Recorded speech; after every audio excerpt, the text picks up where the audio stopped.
Welcome to my channel happiness and struggle. আজকে আমি চলে এসেছি ঝটপট মোচা রান্নার রেসিপি নিয়ে। তো তার জন্য ফার্স্টেই দেখতে পাচ্ছ কিছুটা পেঁয়াজ কুচিয়ে নিয়েছি। এখানে একটা সিটি মেরে কিছুটা মোচা কুচি কুচি করে কেটে একটু সিদ্ধ করে নিয়েছি। আর এখানে কিছুটা আলু রেখেছি, আলু সিদ্ধ করা আছে। আচ্ছা, এখানে মশলার পেস্ট আমি একসাথে তৈরি করে নিয়েছি। এর মধ্যে আদা বাটা, জিরে বাটা, রসুন বাটা, টমেটোর পেস্ট পরিমাণ মতো। এটা যতটা মোচা থাকবে ততটা এখানে ইউজ করতে হবে। আর এখানে আমি ফোড়ন দেওয়ার জন্য একটা শুকনো লঙ্কা আর একটা লবঙ্গ আর একটা দারচিনি রেখেছি। আচ্ছা, চলো এবার স্টার্ট করা যাক। তুমি যদি আমার চ্যানেলে নতুন হয়ে থাকো তবে অবশ্যই কিন্তু চ্যানেলটা সাবস্ক্রাইব করে নিও। আমি এই ধরনের আরও ঝটপট রান্নার রেসিপি নিয়ে চলে আসবো।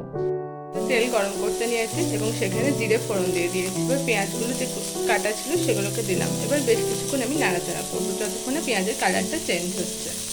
এর মধ্যে আমি কিছুটা জিরে এবং শুকনো লঙ্কা আর দারচিনিটা ফোড়ন দিয়ে নিয়েছি। তারপর পেঁয়াজগুলোকে অ্যাড করেছি। পেঁয়াজের কালারটা কিছুটা চেঞ্জ হয়েছে, তো আমি আরও কিছুক্ষণ নাড়াচাড়া করবো।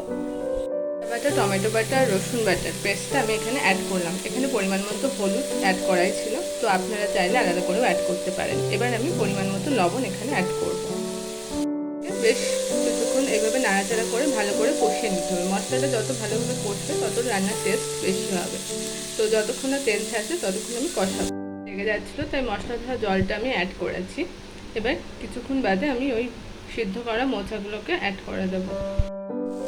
মশলাটা কষা প্রায় কমপ্লিট হয়ে গেছে। এবার আমি মোচাগুলোকে অ্যাড করে দেবো। রাখা মোচাগুলোকে এবার আমি দিয়ে দিয়েছি। এবার ভালো করে নাড়াচাড়া করে মশলার সাথে মিশিয়ে নেব। তো আমি মোটামুটি মশলার সাথে মিশিয়ে নিয়েছি। তো আরও কিছুক্ষণ আমি নাড়াচাড়া করব। আর ওই বাটি ধোয়া জলটাকে অ্যাড করেছি। একটা কাঁচা লঙ্কা আমি ভেঙে দিয়েছি। পরিমাণ মতো ঝাল বা ঝালের জন্য আপনারা লঙ্কা গুঁড়োও এখানে ইউজ করতে পারেন। 4 মিনিট এভাবেই নাড়াচাড়া করার পর তৈরি হয়ে গেল মোচার তরকারি। Thanks for watching. আপনারা প্রয়োজন মতো ঘি এবং গরম মশলা অ্যাড করতে পারেন, এতে আর একটু টেস্টি হবে। তো আমি এখানে অ্যাড করিনি, যাই হোক।